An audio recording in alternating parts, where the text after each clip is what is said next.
Loser loser loser. जब ये शब्द सुने ना, एक मीडिया के पत्रकार जो कि जंतर मंतर पर कवर करने गए थे, जब सीजेपी के लोग वहाँ पर प्रदर्शन कर रहे थे, आंदोलन कर रहे थे, वो कवर कर रहे थे खबर, वहाँ पे क्या चल रहा है वो दर्शकों तक पहुँचाना चाह रहे थे।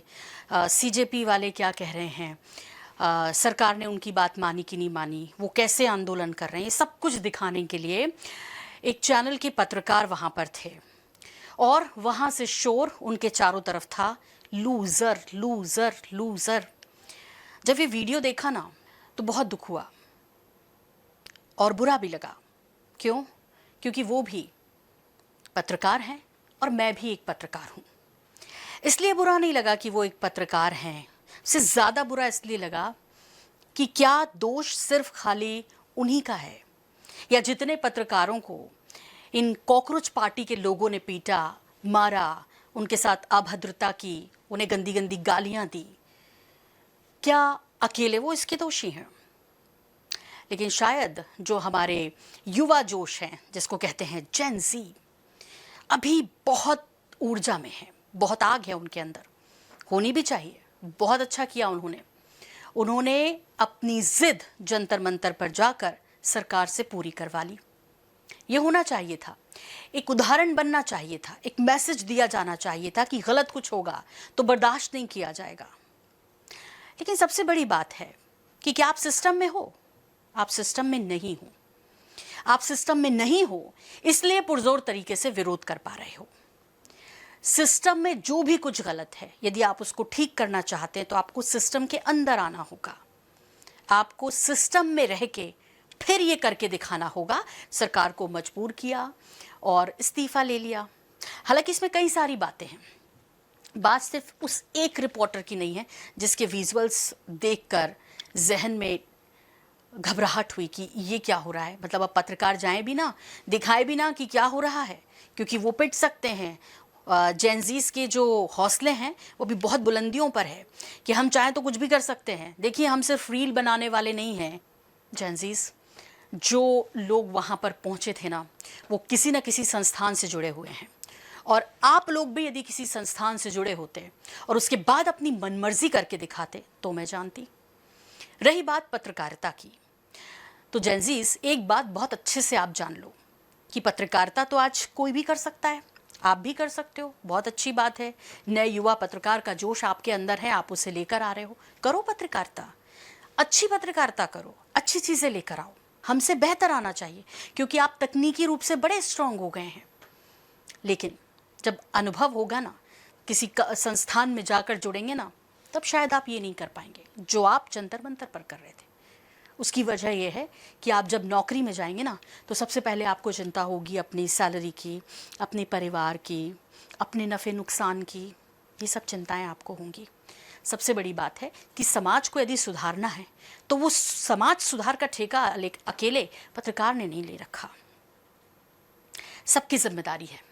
और एक शिक्षा मंत्री के इस्तीफे हो जाने से ये पूरा सिस्टम नहीं सुधर जाएगा, क्योंकि वो लोग जो इस सिस्टम को खोखला कर रहे हैं, पेपर लीक जैसे कांड पूरे देश भर से अलग अलग राज्यों से आ रहे हैं, वो कोई एक दो नहीं हैं। भारत का इतिहास बताता है कि आपातकाल प्रेस सेंसरशिप का सबसे बड़ा उदाहरण था। इसके बाद भी विभिन्न सरकारों केंद्र और राज्यों पर अलग अलग समय में पत्रकारों पर दबाव, मुकदमे, गिरफ्तारी, इंटरनेट प्रतिबंध या अन्य कार्रवाई के आरोप लगते रहे हैं। इन मामलों में अक्सर सरकारें सुरक्षा, कानून व्यवस्था, कानूनी प्रक्रिया का हवाला देती आई हैं। लोकतंत्र की मजबूती इसी में है कि सत्ता भी जवाब दे रहे और पत्रकारिता भी तथ्यपरक, जिम्मेदार और स्वतंत्र हो। लेकिन कभी आपने सोचा है कि क्या भारत में पत्रकार हमेशा आज़ाद रहे? क्योंकि आजकल आप बड़ा नारा लगाते हैं, गोदी मीडिया, गोदी मीडिया, गोदी मीडिया। पर आपको एक बात बता दें, ये कहानी नई नहीं है। इसकी जड़ें भारत के स्वतंत्रता आंदोलन से लेकर आज तक फैली हुई हैं। सरकारें कई बदली, पर पत्रकार कभी पूरी तरह से स्वतंत्र नहीं रहे। दे दिया किसने आपको हक दे दिया कि आप मारो? अरे आप गोदी मीडिया कह रहे हैं, आप तो स्वतंत्र है ना, आप तो कुछ भी कह सकते हैं। तो सच को लाइए सामने, सच क्या है दिखाइए। बड़ा जोश है आप लोगों में जनजीस, उस जोश का सही इस्तेमाल कीजिए। क्या सब गोदी मीडिया है? कभी सोचिएगा, क्या सब किसी के इन्फ्लुएंस में बात कर रहे हैं? क्या कोई सच नहीं दिखा रहा? क्या मीडिया कोई खबर नहीं उठा रहा? तो फिर ये जो भी घट रहा है या जो आप कर रहे थे जंतर मंतर पर, क्या वो मीडिया ने नहीं दिखाया? वो दिखाया, बाकायदा लाइव काटा। आपने उनके पत्रकारों को मारा, उन्होंने वो भी दिखाया। आपको पुलिस ने मारा, वो भी दिखाया। पुलिस पर आपने पत्थर फेंके, वो भी दिखाया। आज तो सोशल मीडिया का दौर है, अब से कुछ साल पहले नहीं था। तब क्या खबरें नहीं दिखाई जा रही थी? क्या कभी सत्ता के खिलाफ कुछ नहीं बोला गया? जनजीस, आपने पढ़ा होगा, अंग्रेजों को कलम से डर लगने लगा था। भारत की आज़ादी की लड़ाई सिर्फ तलवार से नहीं, अखबारों और लेखों से भी लड़ी गई थी। महात्मा गांधी ने यंग इंडिया, हरिजन, नवजीवन के माध्यम से देश को जगाया था। गणेश शंकर विद्यार्थी ने प्रताप अखबार से अंग्रेजी शासन की नीतियों पर लगातार सवाल उठाए। लेकिन अंग्रेज सरकार ने क्या किया? अखबार बंद कर दिए, भारी जुर्माने लगाए गए, प्रेस जब्त कर ली गए, संपादकों को जेल भेजा गया, लेख छापने से पहले सरकारी अनुमति जैसी पाबंदियां लगाई गई, कई पत्रकारों की गिरफ्तारी और प्रकाशनों पर रोक की घटनाएं दर्ज हुई। पढ़िएगा ये सब। फिर 1988 मानहानि विधेयक राजीव गांधी सरकार में लाने की कोशिश हुई थी। क्यों? क्योंकि तब भी पत्रकारों पर अंकुश की कोशिश की जा रही थी। विधेयक ले आया जा रहा था जिसका विरोध पत्रकार संगठनों ने किया, क्योंकि इससे खोजी पत्रकारिता प्रभावित होती। देश भर में विरोध हुआ, व्यापक विरोध हुआ। सरकार ने विधेयक वापस लिया और फिर पत्रकारों पर देशद्रोह और यूएपीए जैसी धाराओं का उपयोग भी होने लगा। विभिन्न राज्यों में अलग अलग समय पर कई पत्रकारों पर गंभीर धाराओं के तहत मुकदमे दर्ज हुए। 2002 में गुजरात दंगों की रिपोर्टिंग हो, कश्मीर में मीडिया पर प्रतिबंध हो, इन घटनाओं में अलग अलग दलों की सरकारें सत्ता में रहीं। इसलिए ये मुद्दा किसी एक राजनीतिक दल तक सीमित नहीं रहा है। मैं भी आपसे यही समझाना चाहती हूँ कि मुझे बहुत खुशी है कि आपके अंदर वो आग है जिसे आपने जला लिया, लेकिन सिर्फ 2-4 दिन के लिए, जंतर मंतर तक नहीं। लेकिन हिंसा नहीं होनी चाहिए, हिंसा कतई बर्दाश्त नहीं है। पढ़ के आइए, अच्छा कीजिए। आज भारत एक लोकतांत्रिक देश है और संविधान अभिव्यक्ति की स्वतंत्रता की रक्षा करता है। पत्रकार कभी पूरी आज़ादी से लिख और बोल नहीं पाया है। ये बात जान लो जेंजीज, आप लोगों से नफरत नहीं है, लेकिन आप लोगों के तरीके पर गुस्सा है। 1975 का आपातकाल, ये वही दौर था ना जब प्रेस पर सीधे सेंसर लगाए गए। तो अभी गोदी मीडिया क्यों? अखबारों को खबर छापने से पहले सरकारी मंजूरी लेनी पड़ती थी। आज का सबसे बड़ा दबाव आर्थिक दबाव है। अभी आप नौकरी में नहीं है ना, इसलिए आप इसे समझेंगे नहीं। सरकारी विज्ञापन रुकने का डर, बड़े कॉरपोरेट विज्ञापन दाताओं की नाराजगी झेलनी पड़ती है, मानहानि के मुकदमे, पुलिस या जांच एजेंसियों की कार्रवाई का भय, नौकरी चले जाने की चिंता है तो है, और हर उस शख्स में होगी। आपके पिता में होगी, आपके भाई में होगी, आपकी माताजी यदि नौकरी करती हैं, आपकी बहन यदि नौकरी करती है, चिंता उन्हें भी होगी कि घर चलाना है। समाज में जीने के लिए आर्थिक रूप से सक्षम होना पड़ेगा। अरे आपके जैसे थोड़ी कोई पीछे से फंड दे रहा है हम जैसे पत्रकारों को। ऐसा थोड़ी है कि जोमेटो सीधे चला आता है जंतर मंतर पर। क्या पूरी जिंदगी आप आंदोलनरत रहकर काम कर सकते हैं? आज किसी पत्रकार को जेल भेजना जरूरी नहीं है। अगर मीडिया संस्थान की कमाई पर असर पड़ जाए तो उसका सीधे असर न्यूज रूम में बैठे हर पत्रकार, anchor, reporter, content editor, video editor, driver, technician, canteen संचालक, यहाँ तक कि वहाँ काम करने स्वीपर के परिवार तक हो जाता है, क्योंकि उस संस्था से उनकी रोजी चलती है, उसका परिवार चलता है। वो आपकी तरह 2-4 दिन का आंदोलन करके गोदी मीडिया के नारे लगाकर देश के प्रधानमंत्री या किसी को भी मुर्दाबाद, जिंदाबाद, अश्लील गालियां देकर, सरकार विरोधी नारे लगाकर, नेताओं के इस्तीफे कराकर अपना घर नहीं चला सकता। समझ लीजिए इस बात को, इस पर गंभीरता से विचार कीजिएगा। इतना आसान नहीं सिस्टम में रहकर विद्रोही हो जाना। पूछिएगा घर जाकर अपने पिताजी से कि उन्होंने अपने डिपार्टमेंट में हो रहे भ्रष्टाचार को कितनी बार उजागर किया।